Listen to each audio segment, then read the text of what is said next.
an insta-kill round on 163, a normal round on 164, and another insta-kill round on 165.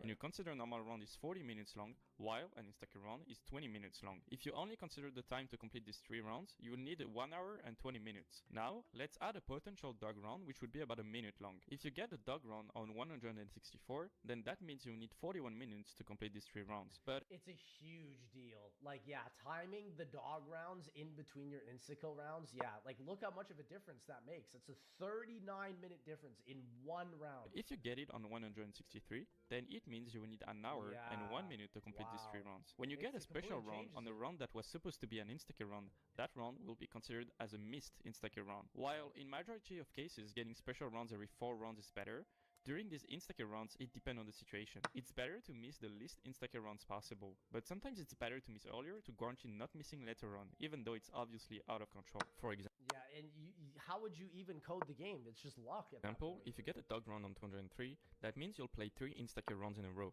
on 202, 204, and 205.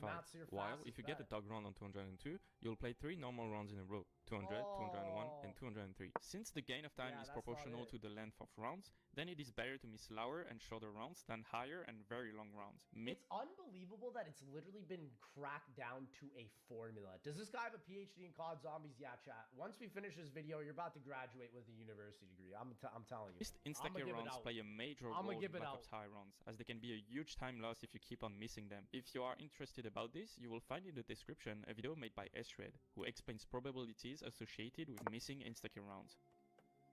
Dude, that's so in-depth. Kino der Toten is known to be the biggest way to do high rounds on this map, and I suck with the no Nova strat. It's first map to ever introduce Nova zombies. They can spawn in 4 different locations on the map: spawn room, speed cola room, theater, and stage. However, they will spawn in a given location only if you turn on the power and go to the location where they will spawn. That means if you never go to the speed cola or spawn rooms, they will never spawn in there. Players made a strategy called No Nova, which involves this knowledge. When you never get past the line that separates the first room corridor and the actual room, you'll never trigger Novas to break the spawns. That means you will be able to stay in the MPL room and never have Nova zombies, unless you go into zones where Nova zombie spawns. This is important to know because Nova zombies move much slower than regular zombies. This fire trap strat, I want to get the Kino 115 on Black Ops 1, but gosh, this strat is painful. And also count as 2 entities instead of 1, which makes the game slower and also lasts shorter. This is why you will see the world record gameplays not having pack up and stun the gun or not picking up quick revive in co-op, for instance. Yeah, Moon first room explosions. Moon first room is one of the main rooms used for early rounds. Sometimes what? He broke the windows like that? With the ray gun? What? Sometimes though, you need to use Mustang and Sally to kill zombies. Using explosives or Gershes in the Moon first room is a bit risky since you must be careful about not breaking the windows. When using Mustang and Sally's or ray gun for instance, you must not shoot on quick revive side as it will break the windows. You can shoot on the opposite side though. This does not... I feel like this is only for BL1 though. Maybe? I don't feel like this is a BL3 thing. Happen with Semtex, Claymores, or Gershes. You can break the windows on Moon? Yes, you can. Use them close to the windows to break them. And it's player color priority. On Black Ops 1, zombies will have different attractions depending on the player. The player with the points... Did that reveal not look identical to Cold War? It looked very similar. The white will attract zombies more than the player with points in blue. Will attract zombies more than the player with points in yellow. Who will also attract zombies more than... Breaking the windows, it makes you lose oxygen, which is awful for that starting room in Moon because you have to go there to hack the excavators, right? So you want to keep that spawn room windows always intact. But the issue is on BO3, you have Widow's Wine, and Widow's Wine can break those windows as well. So it's just such a nightmare playing around. Than the player with points in green. This becomes very important to know when running strategies which involve hold-ups where a player will do most of the hoarding job, considering it will attract most zombies. This is also important to know for co-op games, so zombies are not getting split all the time. On Black Ops 2, this is also a feature, however, it is not as huge as Black Ops 1. It is important to know when you're playing first room. Call of the Dead Water. Call of the Dead introduced a new feature with the water. Even though it is more known to calm down George and freeze you when you stay in there for too long, it is also used for high rounds. The reason is because the water will kill instantly any zombie with a health lower than 5% of the base round's health. On round 1, it kills them if the zombie's health is lower than 50%, on round 2 45%, on round 3 40%, and so on until it reaches 5%. Since Call of the Dead has no weapon able to instantly kill a horde of zombies, you'll be using a lot of PhD flops, ray gun, scavenger, and M7 72 low. For instance, on round 85, the zombie's health is 1,322,715. Or just straight PhD flopping. 5% of this is 66,135, which is equivalent to about 7 scavenger shots, which is always good to take. It is also good to finish 7 killing the board. scavengers on round 50. Like, bro, they did this wonder weapon so garbo in BO1. Thank you, Lumi, for the prime. When the first zombie of the horde Oh dies, my bringing the gosh. other zombies who got damaged almost as much So into water bad. can result in killing a good part of the remaining zombies, which is good to save ammo. Reset drops count gosh. on Moon. On Moon, max ammos are essential to progress through rounds. However, at some point, you need to kill so many zombies that you need more than 4 max ammos to complete a round. It is possible to get 4 extra drops per round by going to the no man's land after you had your 4 drops, which means you can get up to 8. Oh, that makes so much sense because the round literally refreshes itself. That makes so much sense. Max ammos per round. This So you only works on Black Ops refresh 1 the though, drop not on Black cycle. Ops 3. Wow. Ray gun not in box I until didn't it even moved know on that. the Reese. That's crazy. The Reese is the only map on Black Ops 1 on which you cannot get the ray gun in the first box. It has to move at least once to become Really? Wait, why? available. Then, the ray gun becomes very frequent in the box. If you hit the box between I never knew that. Only on BO1 Derice you have to move the box to get the ray gun. 8 and 11 times, the ray gun will be 4 times more frequent. And if you What? hit it more than 11 times, the ray gun will be 8 times more frequent. What? The counter So you're telling me the best map to get the ray gun on every single time is Black Ops 1 Derice? resets every time a player gets the ray gun. What? I Dog's never knew that. manipulation. What? Dog the round frick? is pretty easy when you have strong weapons, You plan on visiting Journey anytime soon? I was there in 2018, but I'd come back. or man. even decent I loved wall it, weapons. But how do first round players manage to get through dog rounds? Dog AI is not very smart. When a dog Dog is close to AI. you, you'll try to do an attack. Yes, You can dodge pretty sir. easily if you do side steps. If a dog is still close to you, Yes, it'll look try at to that. attack again. Now you see it coming. Love It is that possible footage. to exploit that and make it very easy to get through a dog round. If you simply rotate around a group of dogs close to you, they'll never touch you, and it will be very easy to take your time to kill them. You can Yeah. even knife them. Electricity immunity on Call of the Dead. If you ever watched Call of the Dead high rounds, you probably noticed that players are not affected by George's electricity or by zombies which have been electrified by George. This is due to a trick that Yeah. players do in the early rounds of their game. That trick is actually very simple. To do it, you must be at least on round 2, get an insta-kill drop, and the zombie electrified by George. To do so, you can simply make George angry out of water and make him slam the ground with a zombie next to him. To become invulnerable from electricity, you must knife that electric zombie while an insta-kill drop is active. For it to work, That is so, like, how that makes it so that you can now never take damage from George. Like, the zombie's what health the must be heck? higher than 150 HP, which is why I How? said you must be on round 2 at least. Like, you would never figure that out unless you drop, like, 200 plus hours into Calm then. There's no Killing way. your teammate. There's just no When way. playing in co-op on Black Ops 1, you probably experienced the bug where your partner Yes, died sir. when you knifed him or shot him with a ray gun or even a python. This Or is Dolphin dived on top of him. The hack, man. due to how the What can I game over say? down works. When player is in last stand mode, it is possible for him, if there is only one player alive left, to kill that last player alive. The most common way, as I said, is to knife the other player with a bowie knife or with the regular knife if that player has low HP. But it is also possible and even easier to kill that player with a python. A single bullet can actually end the game. It is What? When he's down? also the case with the ray gun or any weapon you can hold in last stand, but you need What? Okay, dude, how do you figure this out? the other player to have lower HP. I never even knew that. You can just shoot someone and be like, bro, we're getting us out of this keynote or something. Round skipping on What Moon. the heck? Back in the early days of Moon, it was possible to see a lot of From the round six, 99 in man. the leaderboards. This was due to a glitch that involved the teleporter and the round transition. When killing the last zombies and teleporting during the round transition, this will make the next round have only 23 zombies, which will speed up the round by a lot. You can do that every 2 rounds. Of course, Zombies community did not accept this to be legitimate since you're not fully Yeah. playing the rounds. That's true, but I mean, it's a cool way to get through the rounds. Zombies' movements through games. Zombies' movements and behaviors are known to change a lot through games. Even Oh yeah, even just the player movement. between maps on the same game, you can Yeah. have some major differences. Yeah, On World at true. War, each map is different.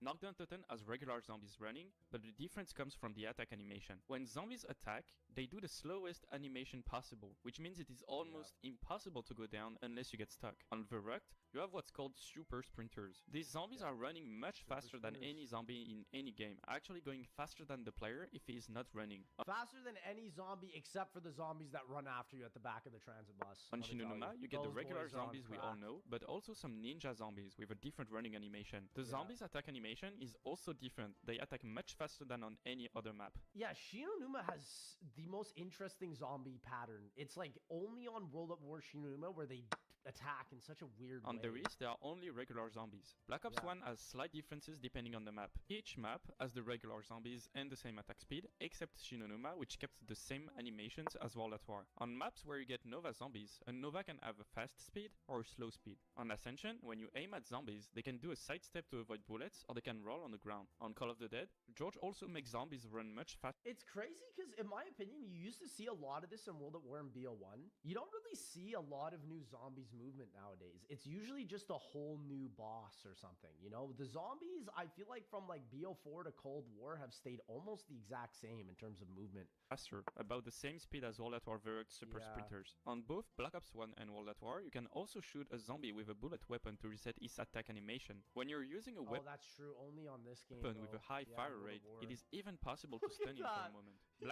He's stun locked, bro. Black Ops 2 also adds super sprinters, but only in two specific cases, when riding the bus on transit or the tank on Origins. Black Ops 3 has no... You don't really remember the super sprinters on Origins, because how often are you really using the tank, unless you're doing super high rounds? Difference between maps, but a major difference with the horde speed. A few zombies in the horde will be super sprinters, while most of them will be regular sprinters. This can be an issue when trading on Verrückt no gun, no power, and even in classic gun high rounds in the World at War maps on BO3 is middle of a run, for instance. Black Ops 4 is different again. Until round 51, in normal and hardcore modes, you will have only regular sprinters. Between round 51 to 64, you will get a few super sprinters, while on round 64 plus, you will get super sprinters only. In real garbage BO4 game, bro. No, super sprinters poop. Realistic, zombies start to become super sprinters on round 41. Weirdly, you also can get zombies running straight instead of following you. The speed of zombies attack also changes depending on which difficulty you're playing. They attack faster in realistic and hardcore, while they attack pretty slowly on easy and normal difficulties. When you shoot a zombie, he also gets stunned. Chat, did you guys like difficulties in BO4? 1 in chat if you did, 2 in the chat if you did. I'm a 2er, bro. I don't really like difficulties. I was just like loading into the game and having it the same difficulty every for a moment, which makes it easier to get past him. I think they were this trick is used mostly in first rooms.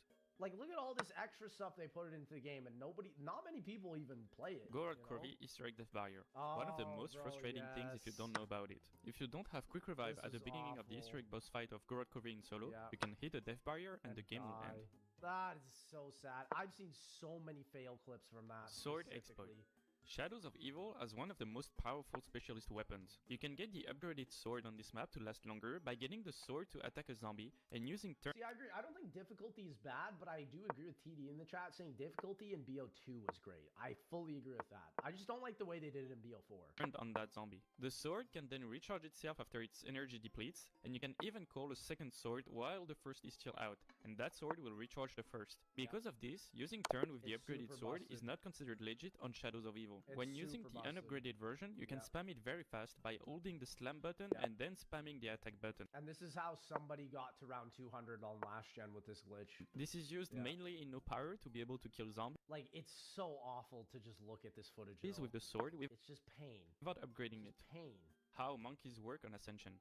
A lot of people misinterpret how monkey rounds are working on Ascension, so I'll try to give a clear explanation on how they work. First of all, you will have 6 monkeys on the map by player, so 6 in solo, 12 with 2 players, 18 with 3, and 24 with 4. Then freaking ridiculous. And monkeys work in groups of 3. Each group of 3 will attack a perk, which means that in solo monkeys will attack only 2 perks at a time, with 2 players they will attack 4 perks at a time, etc. If you don't have enough perks for a group of monkeys, they will simply attack you instead. Monkeys are immune to Gershes, so don't try to throw one at them, they will use it to teleport somewhere else. Monkeys will die in traps and by the landers, and also have a bit less health than zombies, which makes the Thundergun the only weapon able to kill them with 2 shots in high rounds. Which is just awful. Like, how are these little tiny monkeys so freaking unbelievably powerful? They don't die, you can simply knife them. Their HP will be reduced to 1. You can also avoid taking damage from monkeys by being in the air, so jumping at the moment they touch the ground to do that attack that stuns you. Another trick, you can make monkeys go faster by shooting them to make them die faster in traps. All of this sounds very simple, but it's essential to understand how monkeys work to be able to predict what's going to happen during a monkey round. It's difficult. Like, you have to set up claymores, you have to turn on the right traps, you have to be in the right building to make, especially for BO1, you can't just spawn in nuke power-ups. As an example, example, Like let's say you have BO3. Mule Kick, Speed Cola, Juggernog, and PhD Flopper. If Juggernog is closed Hey, because no, you but had the it tier one, during a monkey appreciate run,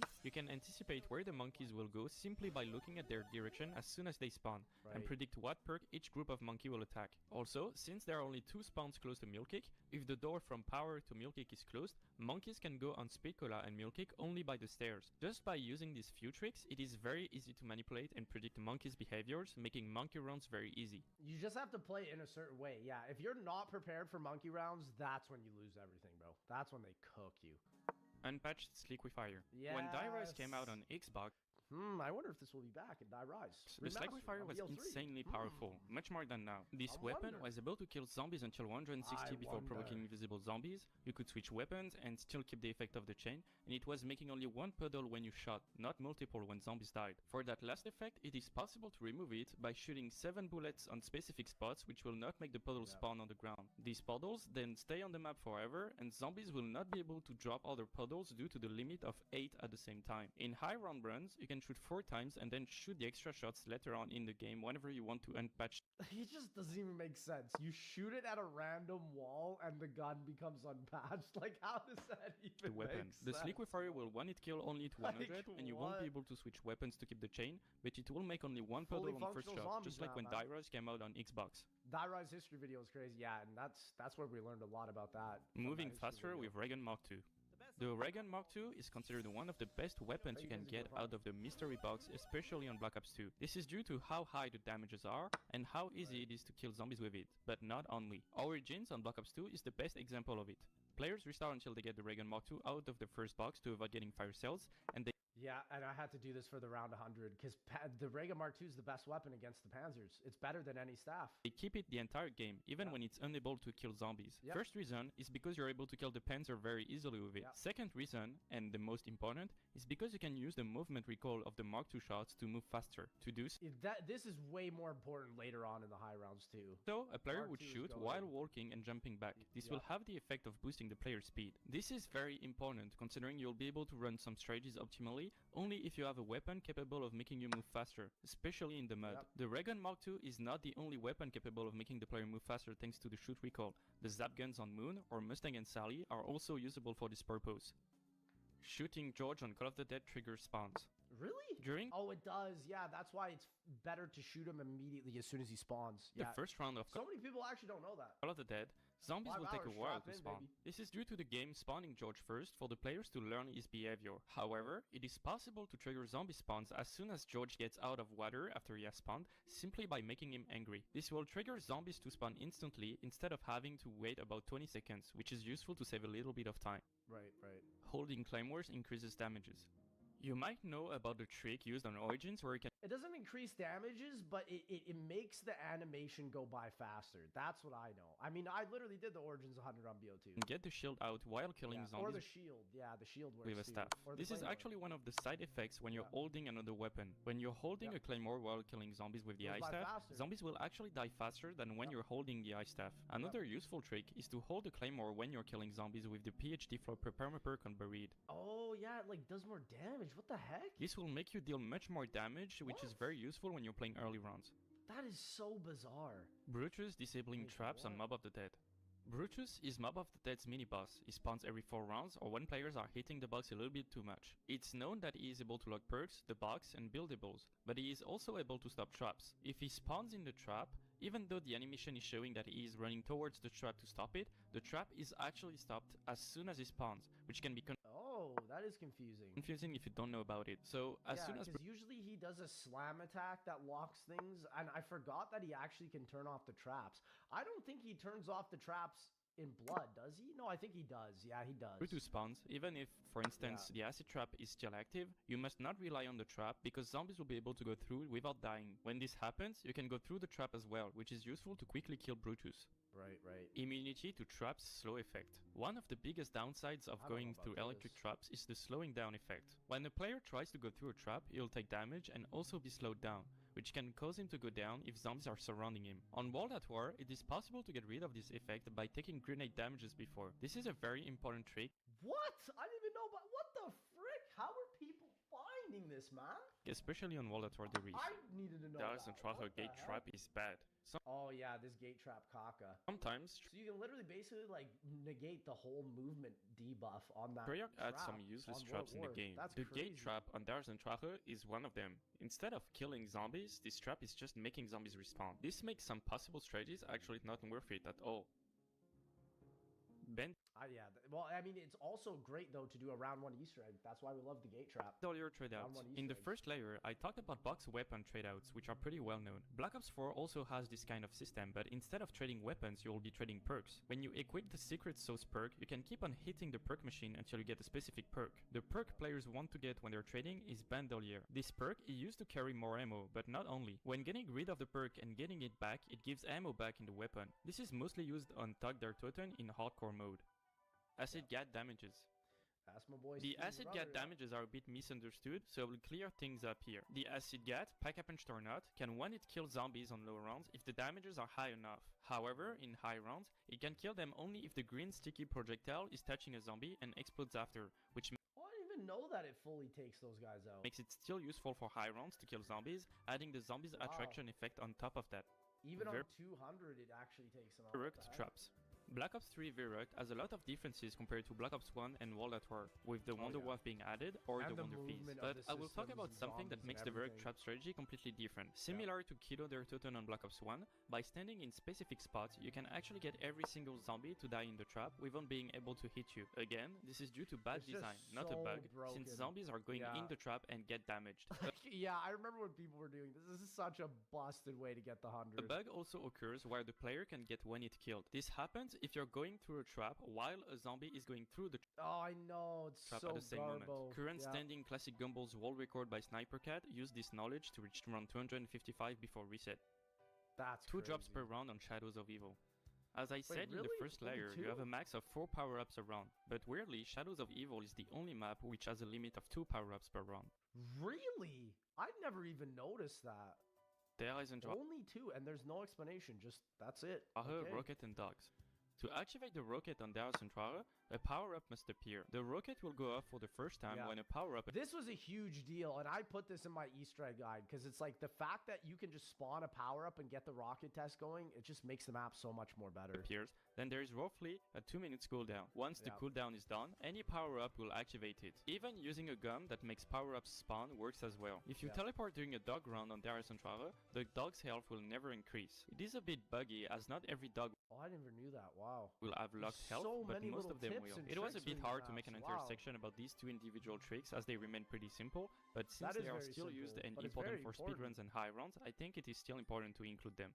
Map voting's back in Black Ops 6. Let's go, bro. That's Stamina up or Deadshot on the Giant.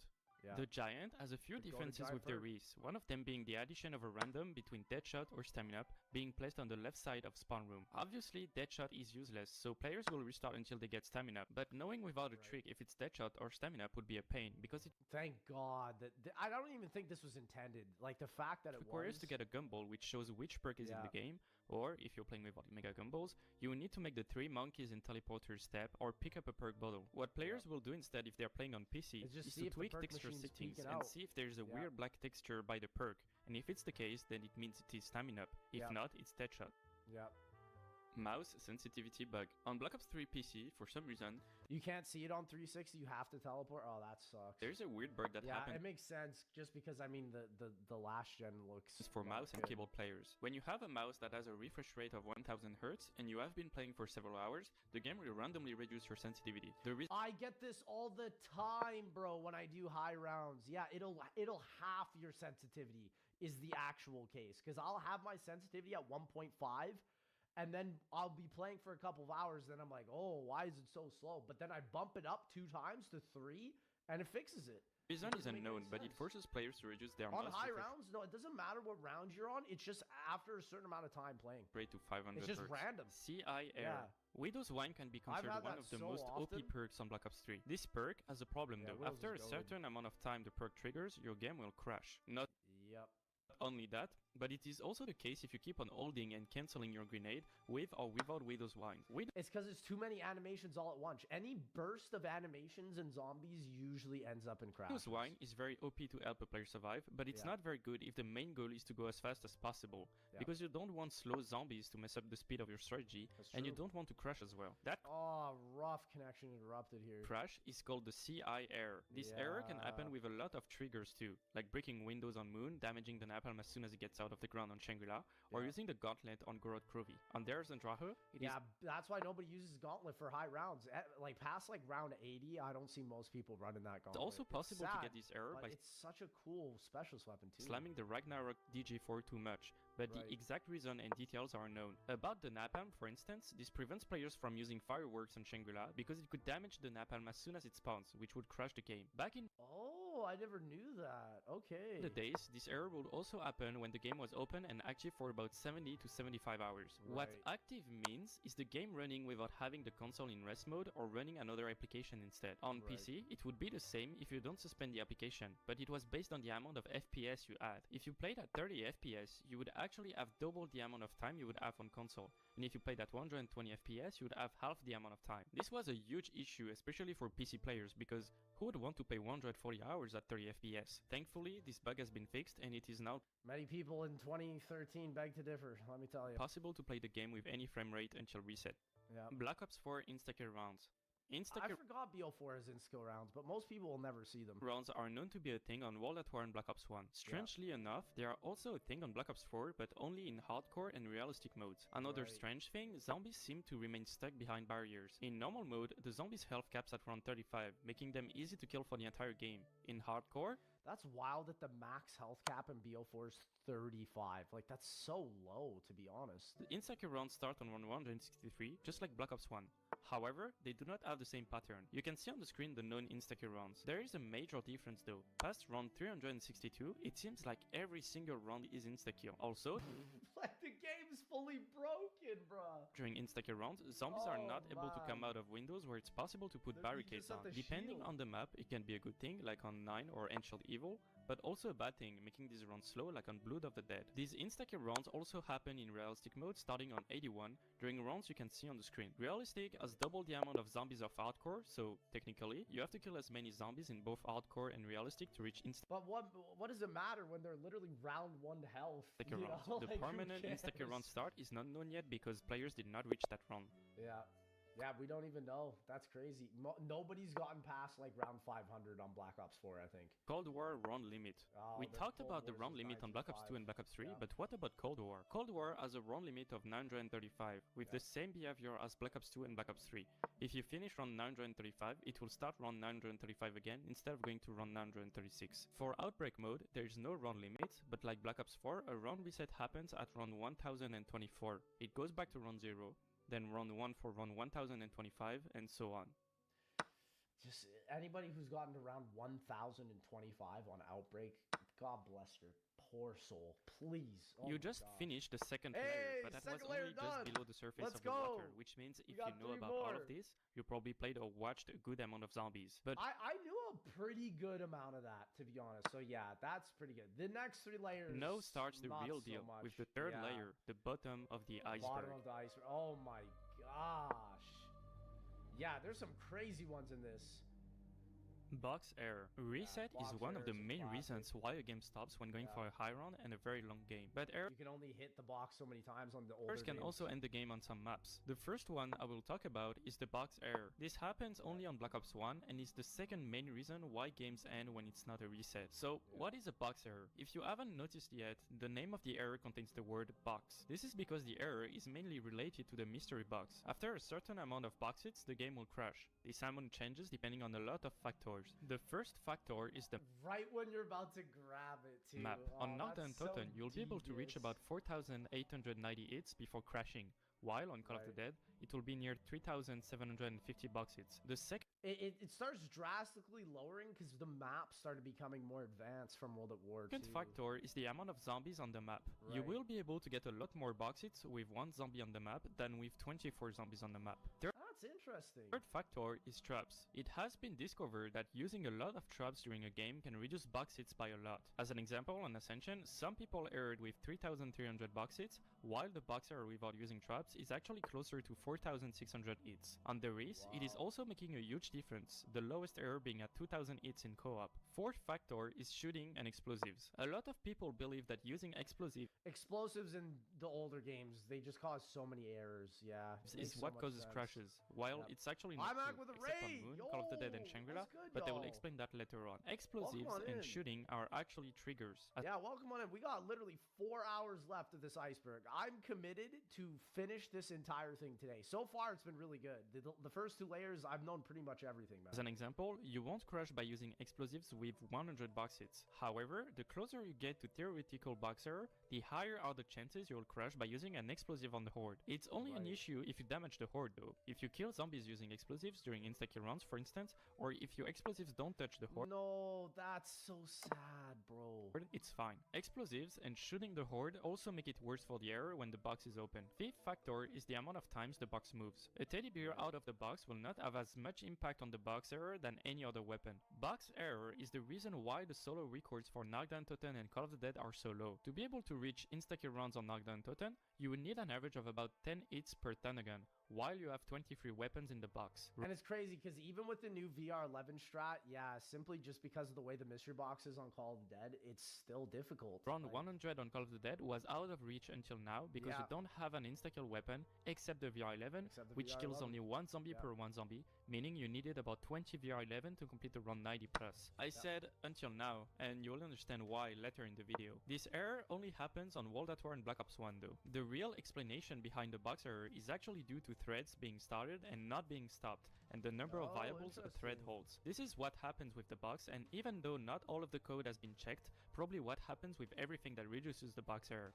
So they fixed that in BO2 then. So that also means that in a way that a lot of World at War and BO1 maps are like fully capped in my opinion.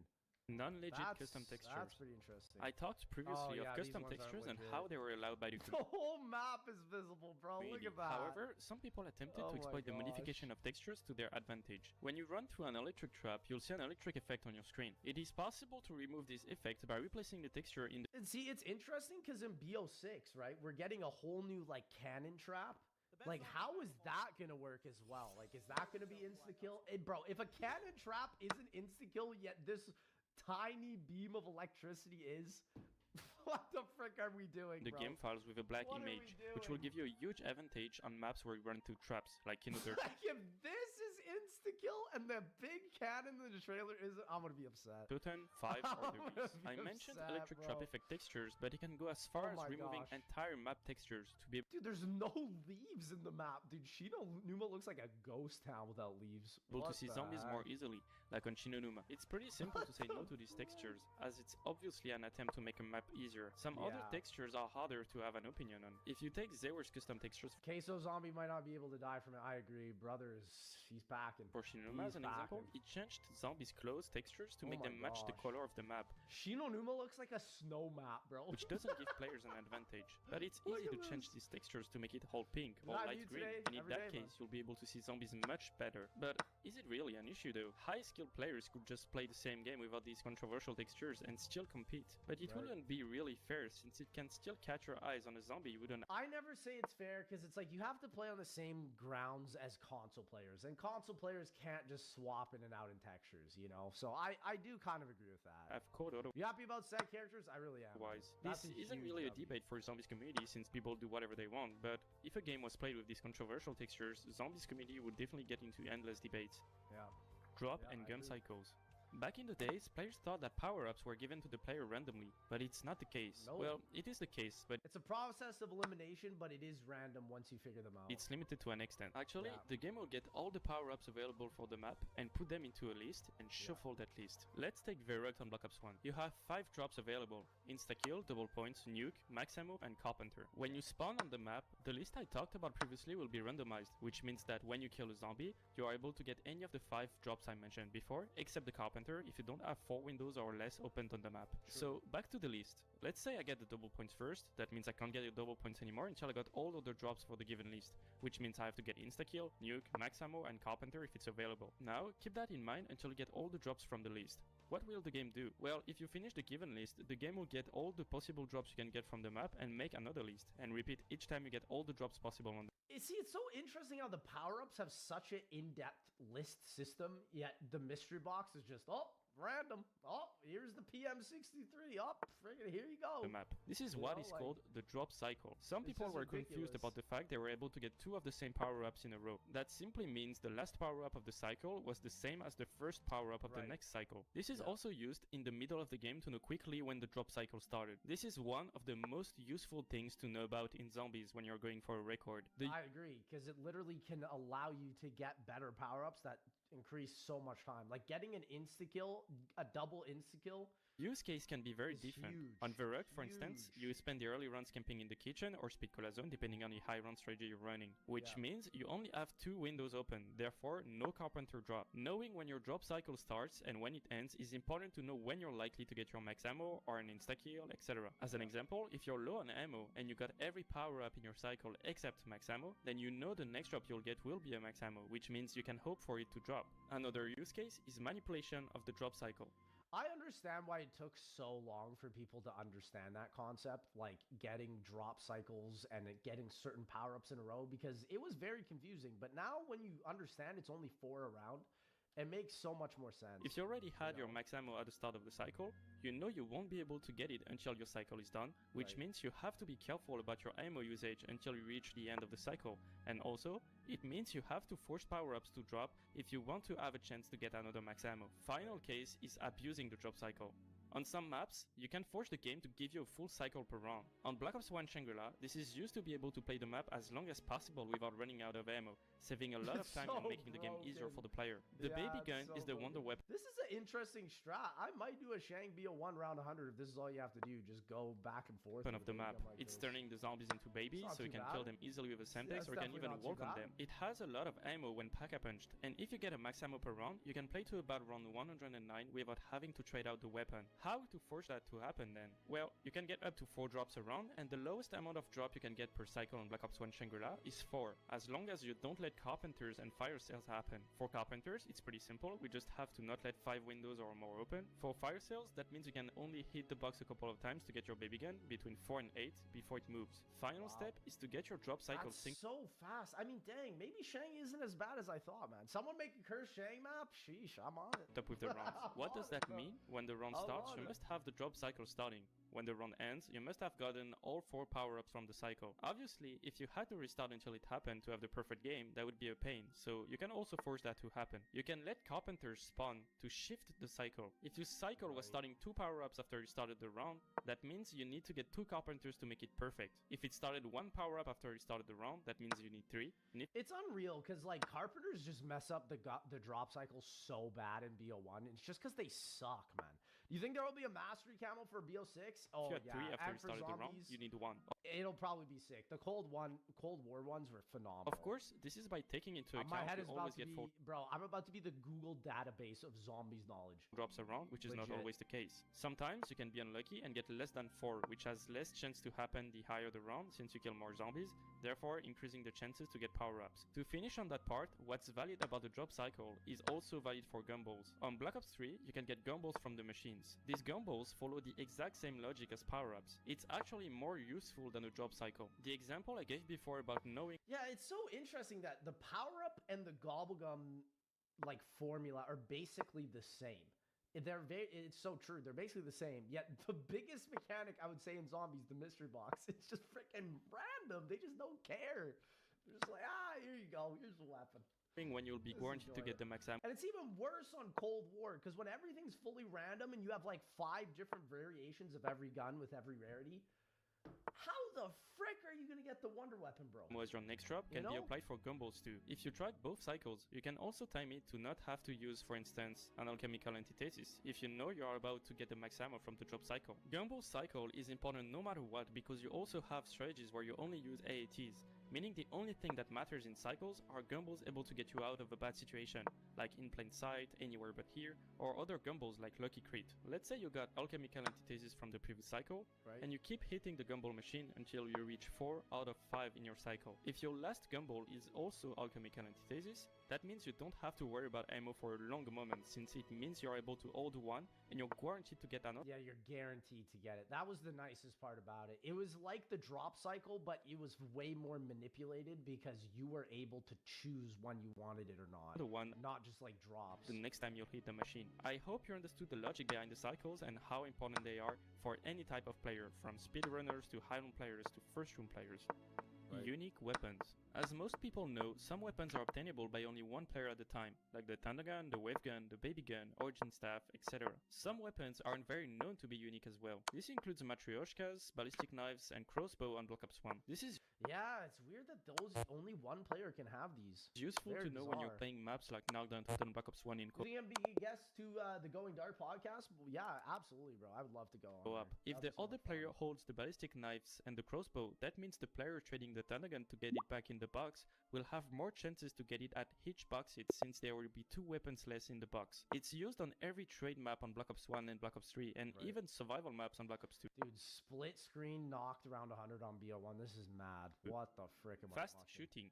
Fast Oh, the shooting fast refers to an shooting ray exploit gun, of cancel reload yes. while shooting on wall. Bro, I remember when this came out. This was like 4 or 5 years ago now, and like, bro, this was ridiculous. You All excited that were for Black Doom? Ops 1 Yeah, and Black Doom Ops 2. looks You great. have 2 ways of Look doing at that. All the bullets are out in an instant. Just look at that. cancel reload. Reload and sprint, Like, which will what stop the your reload and you will be frick? able to shoot instantly. Reload and switch weapons until you get the weapon you had back in your hands. For that exploit, only the second way is important. You can use it with the scavenger too. I didn't even notice that. Reloading and switching weapons will reset the current fire rate of the weapon you're holding. That means if you're doing it fast enough, you will be able to bypass the maximum RPM of a weapon. That Right. exploit was mostly used for not infinite damage weapons. Dude, yeah, and this was the first technical round 100 solo on BO2 Nuketown Zombies, but people didn't count it because he had to use this fast ray gun glitch to even get it. It's like the you ray know? gun. But look at it in practice. This It was looks insanely crazy. powerful on maps where you're using the ray gun for Wow. early rounds and survival maps My in Black Ops 2. gosh. However, it has been banned by a part of the community, Yeah. even though some people still like using it, but it's still controversial. Chat, you guys think it's worthy of a ban? I don't think it should be worthy of a ban if it's the only way to get the round 100, you know? I mean, on certain maps, yeah, but like on farm and Nuketown and town, I don't know, man. So the issue is not everyone is able to do it, or not as good That's the truth, yeah, and that I understand. as each other. There are a Yeah. few problems with this exploit. How fast you'll be able to shoot depends on many factors. First one is hardware. If you're playing with a Yeah, and also anybody who has those scripts usually use a script, and using a script is, again, not allowed. controller, you will never be able to do it as fast as if you are using a mouse and the mouse wheel to switch weapons and reload Yeah. at the same time. Well, and most people don't do this. They just set the binds on a script and run the script. And so, yeah, that's obviously cheating. Which can be done by binding these controls in the config file. Even between mice, you can have a very high or low fire rate. With a free scroll wheel, you can scroll So once and let it do the crazy job how for you insane while that you is. focus on shooting, because you can Yeah. use some custom binds in the config file to bind both reload and switch on the same button. Second one is, again, hardware. The fire rate you can reach is actually capped by the amount of FPS you have. Someone with a PC which can run the game at 90 FPS won't be able to shoot as fast as someone who can run the game at 250 FPS. Dang. So, yeah, that literally, like, segregates this tactic to, like, the 0.01% of people who have a really good PC. That kind of sucks. I agree. I get that. Last issue is a software-related issue. There's no way to tell if someone is doing the manipulation manually or with a macro. If you consider the possibility of someone using an external program, like Razer Synapse, to run a macro and do the fast shooting manipulation, then it becomes very hard to know what to allow in terms of external programs that can influence gameplay. These reasons are why it has and sometimes still is a controversy among the zombies community. 2 games which were done with fast shooting at the time are considered invalid or not, depending on people's opinion. The first game is Ascension 240 on Black Ops 1 Solo by Ferret, which also used the half-bar program, while The boy just speaking in third person. God, record love being it. 244 today. Second game is Nuketown Run 100 Black Ops 2 Solo by Chris Voltage, all record Right, being 96 yeah. otherwise. Most people agreed on banning fast shooting, but sometimes it remains a debate in the community. Imagine going all the way to round 100 with this fast shooting tactic. It takes like 100 hours, and somebody's like, "Nah, I don't agree with that." that 100 hours you just waste. I don't agree with that. Explosive That's freaking crazy, bro. damages. Yeah, that is nuts. Oh my god. Explosives are known to be powerful in zombies, but did you know the damages are not always the rate of the weapon you're holding? That means if you're doing it fast enough, you will be able to bypass the maximum RPM of a weapon. That Right. exploit was mostly used for not infinite damage weapons. Dude, yeah, and this was the first technical round 100 solo on BO2 Nuketown Zombies, but people didn't count it because he had to use this fast ray gun glitch to even get it. It's like the you ray know? gun. But look at it in practice. This It was looks insanely crazy. powerful on maps where you're using the ray gun for Wow. early rounds and survival maps My in Black Ops 2. gosh. However, it has been banned by a part of the community, Yeah. even though some people still like using it, but it's still controversial. Chat, you guys think it's worthy of a ban? I don't think it should be worthy of a ban if it's the only way to get the round 100, you know? I mean, on certain maps, yeah, but like on farm and Nuketown and town, I don't know, man. So the issue is not everyone is able to do it, or not as good That's the truth, yeah, and that I understand. as each other. There are a Yeah. few problems with this exploit. How fast you'll be able to shoot depends on many factors. First one is hardware. If you're playing with a Yeah, and also anybody who has those scripts usually use a script, and using a script is, again, not allowed. controller, you will never be able to do it as fast as if you are using a mouse and the mouse wheel to switch weapons and reload Yeah. at the same time. Well, and most people don't do this. They just set the binds on a script and run the script. And so, yeah, that's obviously cheating. Which can be done by binding these controls in the config file. Even between mice, you can have a very high or low fire rate. With a free scroll wheel, you can scroll So once and let it do the crazy job how for you insane while that you is. focus on shooting, because you can Yeah. use some custom binds in the config file to bind both reload and switch on the same button. Second one is, again, hardware. The fire rate you can reach is actually capped by the amount of FPS you have. Someone with a PC which can run the game at 90 FPS won't be able to shoot as fast as someone who can run the game at 250 FPS. Dang. So, yeah, that literally, like, segregates this tactic to, like, the 0.01% of people who have a really good PC.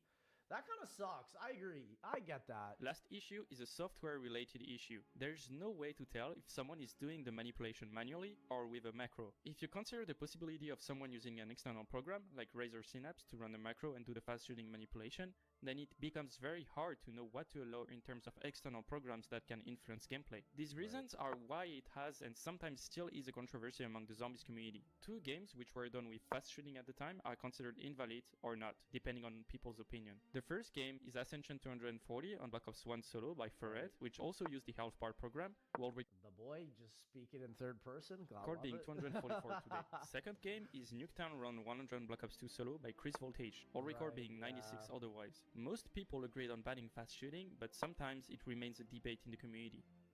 Imagine going all the way to round 100 with this fast shooting tactic. It takes like 100 hours, and somebody's like, "Nah, I don't agree with that. That 100 hours you just waste. I don't agree with that." Explosive That's freaking crazy, bro. damages increasing through rounds. Oh my god. Explosives are known to be powerful in zombies, but did you know the damages are not always that strong? Actually, Fast shooting thunder gun. See, that's the thing. If it had more than 4 bullets in the clip fully upgraded, it would be crazy. all explosives in the game, except Yeah. the Scavenger, the M16 grenade launcher, the Channel Lake, and Semtex on Black Ops 1, do damage based on the round. As an example, the ray gun has base damage of about 1000, and it adds a random between 0 and 100 multiplied by the current round. This is the reason why claymores are so powerful in high rounds, and it's also why George on Call of the Dead dies faster from explosive damage the higher the round. I didn't even realize that. What the heck? Like, in this 1.5 hours, I'm gonna become the Google database of COD Zombies knowledge, bro. Just ask me, and I'll freaking remember it, bro. Plug in controller to Oh avoid my knife lunge. gosh. On Black Ops 1 PC, when you don't plug in a controller, you can have knife lunge, which is when your knife does a different animation to get close to the zombie. It can be annoying, especially when you're Yeah. trying to avoid getting hit by zombies and to OG avoid knife picking up lunge power-ups is so instantly. bad. Because sometimes you want to wait a little bit before Will you oil up on BO6 release day? I might the have zombie to, you're bro. knifing, Sheesh. but the camera knife assist will still be active. M16 grenade launcher is broken. The M16, when pack-a-punched, becomes automatic and gets a grenade launcher attachment. That grenade launcher, for some reason, has a bigger range than any other explosive in the game, Yep. Yeah, and that's why it's used for the transit trap. making it Yep. probably the best wall weapon for Call of the Dead co-op and insta-kill rounds in general. It's the best wall weapon in transit, too. It literally is. Who would have thought? The M16. Movements in zombies. On any type of speedruns, movement always play a major part to have optimized trajectories at the highest speed possible. Call of Duty game's engine is based on Quake 3, which means it has the same bugs and exploits that can be used to move faster. I didn't even know that it was based on Quake 3. That's interesting. Before I start talking about the techniques, it is important to mention that each game has what player would call speed weapons, which are weapons with the highest mobility in the game. On World at War, only the M1911 is considered a speed weapon. On Black Oh, that's crazy. It's only the starting pistol in World at War. I didn't realize. Every other game after, it's the MP5. Ops 1, there are multiple speed weapons. The MPL, the PM63, the dual-wield CZ75s, the ballistic knives, and the Spectre. The dual-wield Really? I feel like the MP5 is the lightest weapon, though, is it not? CZ75 and the ballistic knife also have a 10% bonus for sprint duration. On Black Ops 2, there are only 3, the ballistic knife, the MP5, and the Chicom CQB. In other games, spin weapons are not as important. First, I will talk about the most obvious one, which is slide cancelling. On Black Ops 3, if you slide, then jump. Yeah, I'll definitely check out that stamina abs video. I'll hit him up and see if he's alright with that. That would be cool, though. Slide again and repeat.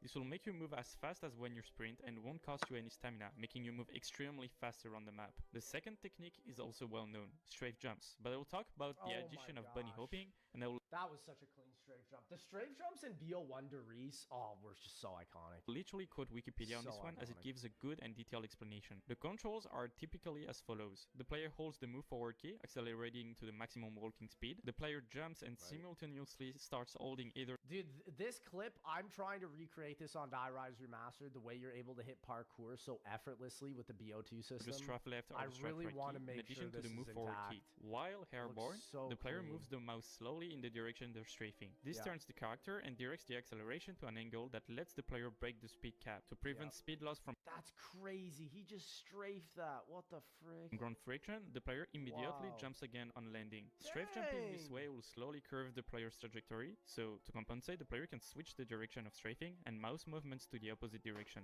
Dude, they're playing a whole other game, man. They're playing a whole other game. Done correctly and continuously, this will frick? gradually increase Look the at player's this. speed. Mastering this technique requires much practice. Sustained Wow. strafe jumping is mainly a matter of muscle memory, as both the record range Dude, he hits that? There's no way. and precision of mouse movements increase as the player builds up speed. Third technique is what I will call slow bumping. This technique is done Bro, yeah, that's some CS surfing level of precision right there, for real. Like, I have like 500 hours on CSGO. I'm not even that good, bro. mainly on Black Ops 1 That's and is the crazy. result of a jump followed by a bunny hopping on a slope surface. This will add an horizontal force in the direction the player was moving, significantly increasing the player's speed while conserving stamina. This is used a lot on Kindertoten, Ascension, and the Reese. Fourth one is called Look at that, bro. He's just chain hopping, bro. It's basically like their version of bee hopping for zombies, man. wall running. Here, we are not talking about the Black Ops 3 movement involving actually running with feet on the wall, but a technique using the wall to boost speed. I will quote the Quake's fandom on this one to explain You can do it on BO2 as well, I think. it. This is accomplished by standing next to a smooth wall and sprinting parallel to it.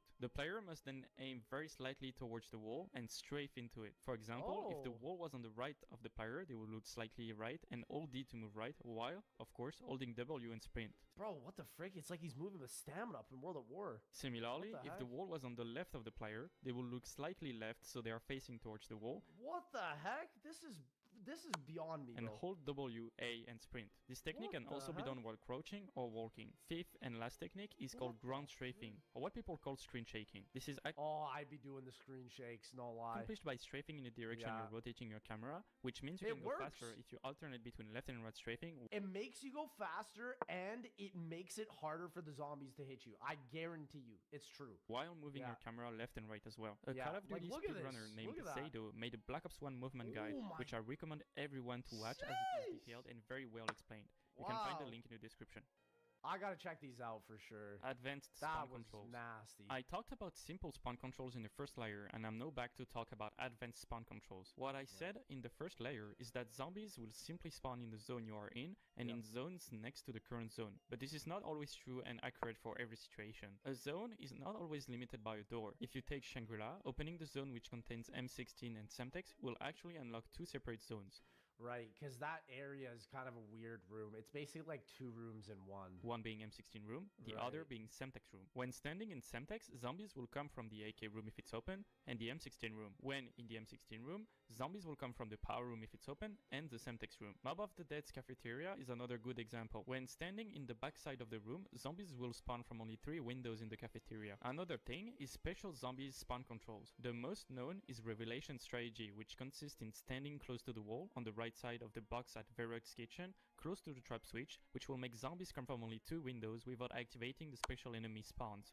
And you're able to also, if a Panzer does spawn like right behind you, because that does happen, you can just throw him up with the DGs, which is so nice. There is, depending on where a player is standing, dogs will have different spawns. As an example, if all players stand in the back of the Thompson room and the debris at the top of the stairs are closed, dogs will only spawn in the room. On Moon's No Man's Land, if the player stands at the teleporter, no dog will be spawning anymore. You're absolutely right, Mount. Call of the Dead spawn control literally made history this year. Yeah, it's true. Like, spawn control is absolutely everything in zombies. There are a ton of advanced spawn controls, and the video isn't only about this. But this shows that spawn controls can be much more than just making zombies spawn in 2 or 3 rooms, and we did not even talk about the last type of spawn control. Fast knifing. Fast knifing is a technique used to knife a lot faster on World at War, Black Ops 1 and Black Ops 2. I would even say this is in BO4, especially with like the specialist weapons. Fast knifing is a huge thing with the specialists. 2 different ways can be used to fast knife. First is doable only on PC. You must hold a semi-automatic weapon, shoot once and hold the shoot button. While holding that button, you can then press the melee button multiple times, but you will not be able to switch weapons or sprint. Second is doable on any platform and with any weapon. To do it, you simply must have an empty clip. Then, the inputs must be the following: knife, switch weapons until you get the first weapon back in your hands, look how fast it knife, is, and repeat. Like this has an advantage since you are able to sprint between melee, making this the most optimal way to fastly knife between multiple zombies across a room. How is that even Crossbow possible? timing. The upgraded crossbow is known to be extremely useful for high rounds as it is used as a distraction weapon and, unlike monkeys, it can be used instantly. It is usually being used wrong even by experienced players. What a lot of players do when they get stuck and use the crossbow is simply spamming. That sounds good on paper because that means zombies will go instantly on the next crossbow bolt as soon as one explodes. But it is actually the worst way to use that weapon. First, well, it's because you're taking so much damage, man. a lot of players tend to use the crossbow only when they get stuck, which lets zombies hit them a few times before the crossbow actually activates, which of course will make the players go down. The first correct way to use it is by shooting when you can anticipate the situation being a little bit sketchy. Obviously, you don't want to shoot all your ammo unless you need to, but you will always use less ammo by anticipating than by spamming because you get stuck all the time. Of course, it's just never a good idea to spam in this game. It uses too much memory, you could die, like, sometimes you can still get stuck. When this happens, you must not panic and still use the crossbow correctly. When you shoot the first bolt, you must wait until it's about to explode to shoot the next one. When doing this, specifically for 5 high rounds, oh yeah, you have to use this timing, or else you'll just get bullied. You'll just immediately die. You have much more chances to get away from zombies, and this also lets you time to think where to shoot to get zombies away from you.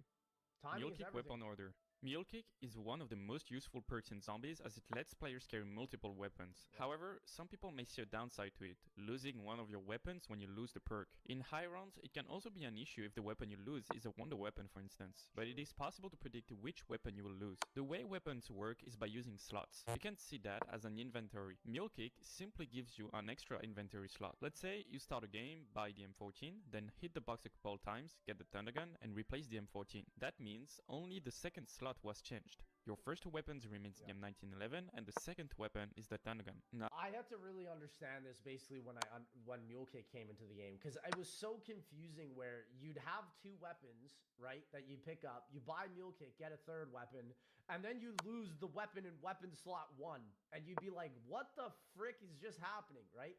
That's why, to me, just signifying where the weapon was with the Mule Kick, to me, just should have happened right from Moon and BO1. Now, let's say you buy Mule Kick, buy the MPL, and trade your M1911 for a ray gun. That won't change the slots. Since you simply replaced your M1911 with a ray gun, the first slot will be occupied by a ray gun, and the 3rd slot by the MPL. Meaning, if you go down, you will lose the MPL or any weapon which replaced it. Sadly, it's not always that simple. When you buy the Bowie knife or the sickle and you have Mule Kick, the weapon slots will change. That is so dumb. That, like, why, Treyarch? It's not possible to predict that 100% which weapon becomes. You can tell what your weapon order is using the PAP machine. That is true, but also if you play a map where it doesn't have double PAP, you're cooked. first, second, and third. However, there is a trick which can be used to find your weapon order at any point in the game. When you put a weapon in the Pack-a-Punch, the game will put the first weapon you have in your hands. So if you Pack-a-Punch your first weapon, it will give you your second weapon. If you Pack-a-Punch your second or third weapon, it will give you your first weapon in your hands. When you know this, you can easily find what your weapon order is by Pack-a-Punching two weapons. Let's say you have the MPL, the ray gun, and the Tanagun in this order, but you lost your weapon order. If you put That's true. What map that doesn't have PAP do you use Mule? That's very true. That's very true. Most don't. But, I mean, for BO3, you kind of use it with AATs the and all Tanagun that. in the Pack-a-Punch, it will give you the MPL back in your hands. That means the MPL is either your second. I would say Mule Kick on BO4 is completely worthless. Like, you just get the Helion Salvo. You need nothing else. Or first weapon, and you're guaranteed to never lose it. Now, let's say you Pack-a-Punch the MPL. It will give you the ray gun back in your hands. That means the ray gun is either the first or second weapon. Since when you switch weapons, the ray gun is after the MPL, you can tell that the MPL is your first weapon and the ray gun is your second weapon. Sleep in co-op high rounds. I talked about Yeah, bro. I've seen so many videos online of people being like, bro, tie the elastic around your controller. Make sure the square button is clicked so you're constantly rebuilding the barriers. It works, but the thing is some games after have figured out ways to like stop this, and I'm just glad that server pause ended up being in the game after. reset being very important in zombies because it's the main reason why games end. But since you cannot really use the pause button in co-op except on Black Ops 4 and Cold War, how does that work for other games? On World at War, pausing became possible only thanks to the arrival of plutonium, which lets a player quit so the host can pause. This will not count towards reset time, which means you do not have to worry about the amount of pauses you do. Just like World at War, players can also quit and rejoin on both Black Ops 2 and Black Ops 3, meaning reset is not an issue. Black Ops 1 is a whole different story. To be able to sleep in a co-op game, you must hold a single zombie at the window. What the frick is this? And keep something on your key or your button to keep on rebuilding the window. This is a problem because the time spent sleeping still counts towards reset time. So yeah, and that's why I don't think the world records for 2-player or anything will ever be anything but just continuous gameplay, which is insane. 70 hours of continuous gameplay. 3 days straight of zombies, pretty much. Avoid losing too much time sleeping. Players will attempt to sleep less. Depending on players, it can be about 15 hours during a 7. Sleep meta. There's literally a meta in this game to sleep, like brother. They need to fix this for newer games. The hours game. For people who want to push themselves, it can be only 5 hours. The lowest amount of time for pauses is 5 hours and 13 minutes, which means sleep and pauses, sleeping only 4 hours and 30 minutes. And so you're getting 4 hours of sleep a night for 3 days.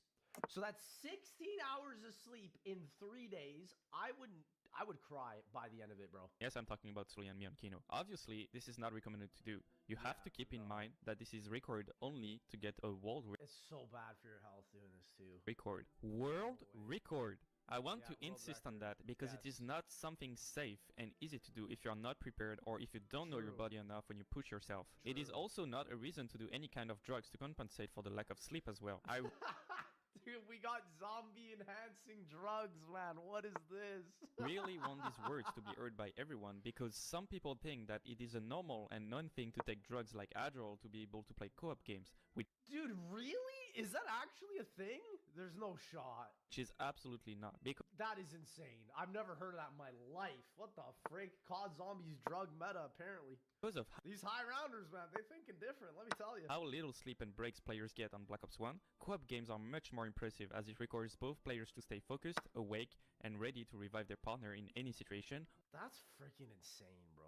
Like, while running fast and risky strategies and thinking about optimizations. It is usually very fun to watch for viewers and also fun to interact with the chat for streamers, as it means about 70 plus hours of streaming in the span of 3 days with only a few hours of break, gameplay and imagine your internet goes out. Yeah, imagine on the 3rd day, you wake up, 12 hours of sleep total in the past 3 days, and, and your internet goes. Your mom disconnects the internet.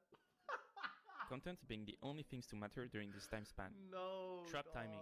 Optimizations can That come in would many be different so ways. Strategies, bad. movements, luck. I would just give up. I just sleep for the next 10 days. No talk about trap timing. Again, this seems very basic, but players will optimize the trap delay and usage as much as possible. A good example of that is the map Shinonuma on Black Ops 1. A strategy called drop down involves only the flogger. As I explained previously in layer 2, the flogger can be activated on both sides, meaning each side will have separate cooldowns and active times. Each time the player will get close to the flogger, the goal will be to activate the trap in a split second after it becomes ready to reduce the time it is inactive and, therefore, not killing zombies. It's insane how every version of Shinonuma, World at War, BO1, BO3, and Vanguard are all insanely different, even down to the iconic trap. Like, the trap is different mechanics in every single game. This technique is called perfect trap timing. It becomes much riskier, but also much faster, since the strategy can go from 35 SPH to 29 SPH. Shinonuma is not the only map utilizing this technique. Most maps with trap strategies require pushing the trap timings to be perfect. Losing monkey bombs. On certain map like Nadantoton or Verrect on Black Ops 1 in co-op, the amount of monkey bombs you have for an entire game is limited due to the fact you will not be able to get max ammos in high rounds. For that reason, players will get tempted to go down and bleed out at the end of the round to be able to get monkey bombs back when they run out of these. This will die rise. If you That's actually insane. Next time a player who bled out will go down, he will lose all of his monkey bombs and he will never be able to get them back unless he bleeds out again. On Black Ops 2, it is also possible to lose monkeys on die rise. If you throw all of your monkeys, go down and get revived after you went into Who's Who, you'll lose monkeys and you will have to hit the box again to get them back.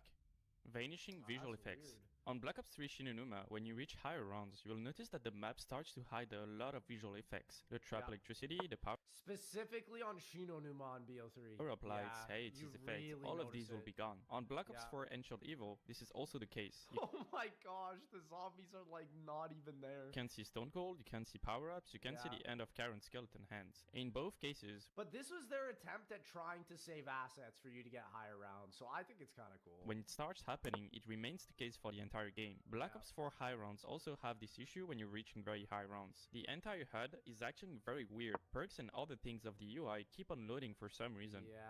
I mean, it's because the game is like an in-stream service. That's why. Zombies despawn mechanic. Starting with Call of the Dead on Black Ops 1, the despawn mechanic has been implemented, which means that if you're getting too far away from zombies, they will respawn close to you. I want to be precise that this is not about zombies bleeding close to you and respawning, but only the despawns related to distance. These are two mechanics which are confusing the players. This mechanic has changed a lot though. On Black Ops 1, zombies will despawn only if they did not take a single damage. Damaging them once will be enough to prevent that from happening. This is I thought that was the same in every game. I guess it's not. What's up, Magnificent? Thank you for the raid, brother. used a lot on maps which came out after Ascension, since you have quite a lot of trade outs to do. On Ascension and maps which came out before, except 5 with the elevators, you can get as far as you want from zombies. On Black Ops 2, this mechanic has been kept, except you cannot damage zombies anymore to prevent them from despawning. If you get too far away, they will despawn no matter what, not counting as kills. If you damage the last zombies of the round though, and by last zombies I mean the last 24 and there's no zombie left to spawn,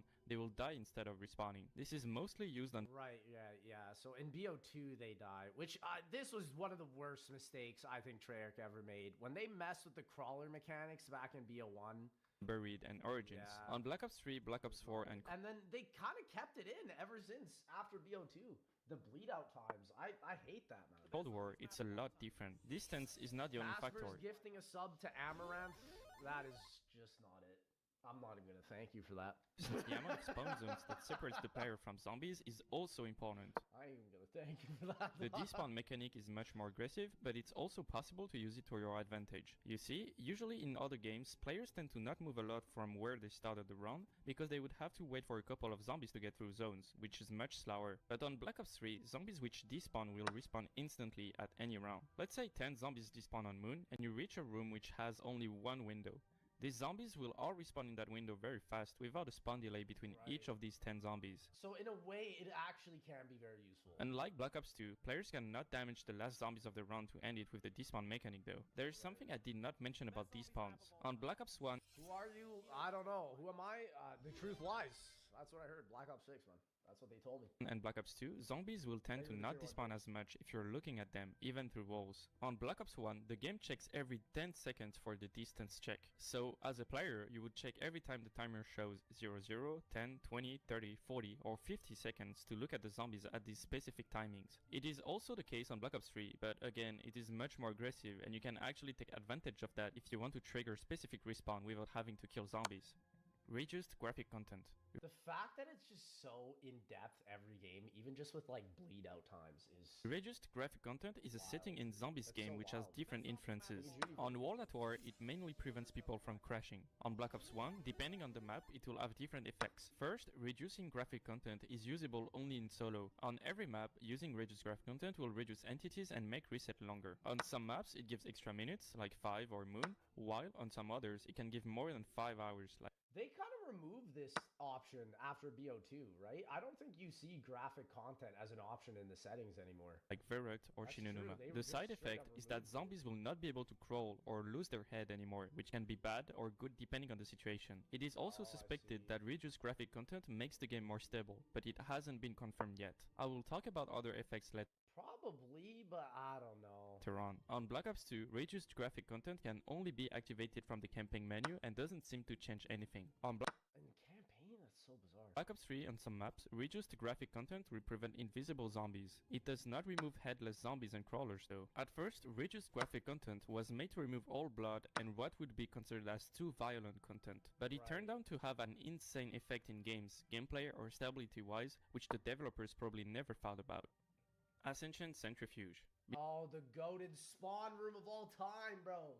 We need another spawn room like Ascension. Something in the spawn room that does infinite damage all the time. Ascension was goated for this, man. Before I talk about the bugs happening with the centrifuge, I will explain how it works. The centrifuge basically acts like a trap, triggering randomly. It triggers every round, but the conditions become different after each random that decides if the centrifuge should trigger or not. After each time the centrifuge has triggered, a random between 0 to 9 is started to know if it should trigger again. If the value is 0, 2, 3, 4, 5, or 6, it will trigger again. It's not just every couple of seconds. Why does Treyarch have to make it so unbelievably complicated? That's so If the value is 7, 8, or 9, it will stop triggering. However, if the value is 1, not only will it stop triggering, but it will also make the centrifuge not trigger for the next round. Also, the centrifuge needs between 24 to 90 seconds to trigger again. This is so some rounds it'll work and some rounds it won't go. That's wild. Important to know for no power and first room, since players will wait for 90 seconds to know if they will be able to use the centrifuge again. When you reach high rounds on Ascension, like rounds 115 plus, sometimes you can get... Dude, look at this. He hasn't left the spawn room in Ascension, and the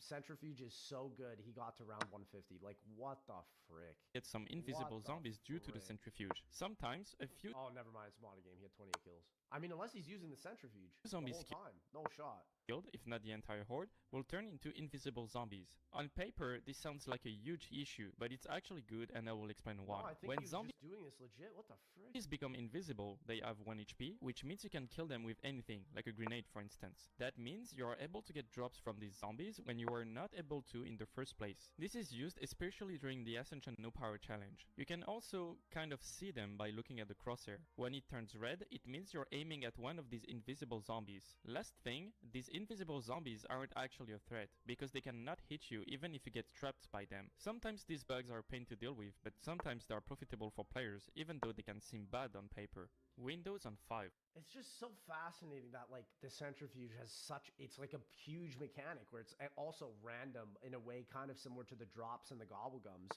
Imagine a new drop that allows you to get PAP weapons from the box. That was gobblegum only, but made box cost 5k. See, that's what I wondered they're going to bring back in BO6. Like, they're going to bring back OG BO3 gobblegums, but, like, add a twist on them, maybe making them a little bit more balanced. I don't know.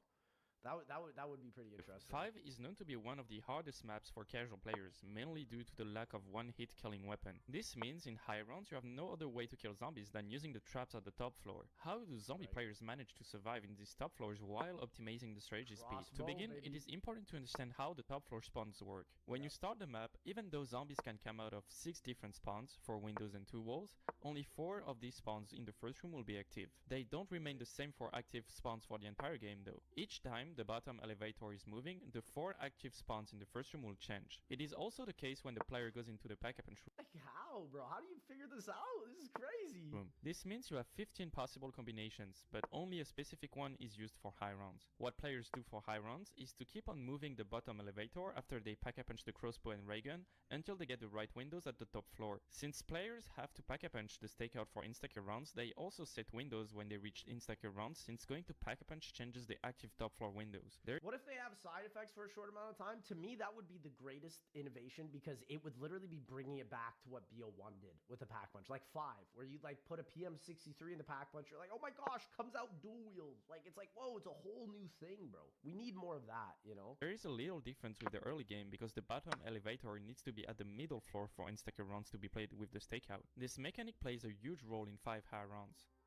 Sound bug. The sound bug is known to happen on Black Ops 1 and Black Ops 2, usually in high rounds or when a player unplugs his headset. This bug causes any sound to be gone from the game, which on some maps doesn't change anything, but on some other maps can literally cause the game to be over. On maps like Knockdown Totten, sound is not important at all. The box does not move, you don't board up any window, you don't get drops, nothing can really make a difference and change your decision making. On other maps like Shangri-La, it's different because sometimes when the box moves, you need to hear where it goes, or if you had to drop with a nuke, these kind of things. On Moon, not having sound anymore is a game over. In high rounds, you need sound for 2 reasons. There's barely any sound in Moon to begin with, man. I mean, come on. To hear when an excavator is coming, and to hear when you get a drop from Gershes. I will talk more about the complexity of Moon high rounds later on. Twitch integration mod. Whoa, what is this? Oh, I've seen this before where people are able to chat in the game, right? Team for Twitch integration mod is a tool for Black Ops 1 developed by Magic Penny. This tool was made to be able to read Twitch chats directly in-game using Games Chat without the need of a second monitor. That's freaking sick! Why have I not seen anybody play with this yet? Be able to read Twitch chats directly in-game using Games Chat without the need of a second monitor. This tool also integrates commands, box-its tracker, and a lot of other features, and even a sound bug fix, making it a lifesaver for some games. The tool, while being very useful, is also a bit criticized by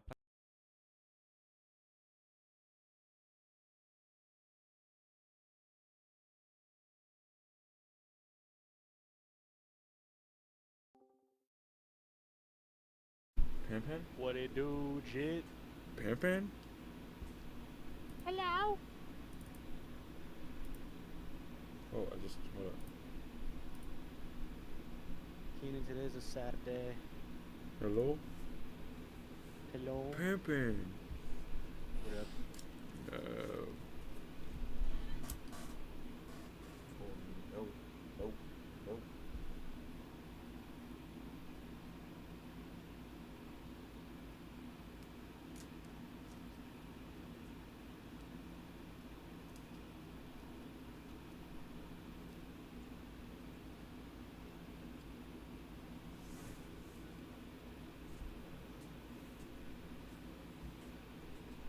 Close my door.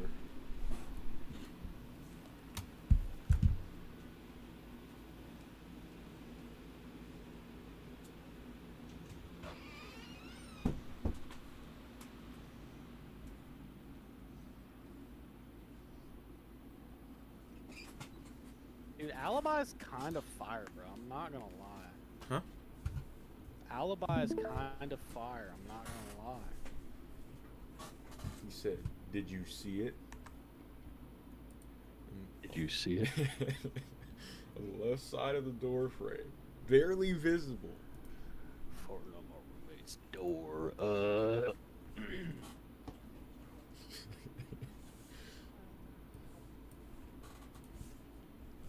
Who do I want to play? I don't know. I what would you do for a good time? Where's that one skin at? Yeah, this shit's fire. That shit's fire. Game crash. No.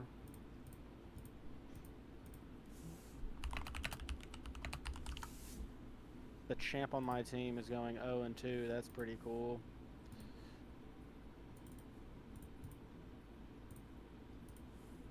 Roommate's door. Ha. Oh shit, fuck on my roommate's door. You ain't gonna hit me, bro. You got some sorry ass aim. Dude, me. This is ridiculous. I actually love this, so it's unacceptable. Did you see it? On the left side of the door frame, barely visible on camera, a white translucent slowly crawls off frame. What you giggling at, huh? How serious the commentator is. Did you see it? No. He just got the, you know. It's like those scary videos. It sounds just like those scary videos. So, what do you think? Visible on camera, a white. Did you see it? On the left side of the door frame, barely visible on camera, a white. Huh? I've never really played Flores before. You can kill teammates with it. What a brother gonna do? Translucent slowly crawls off frame. Oh, they can reinforce that, I guess. Good lane.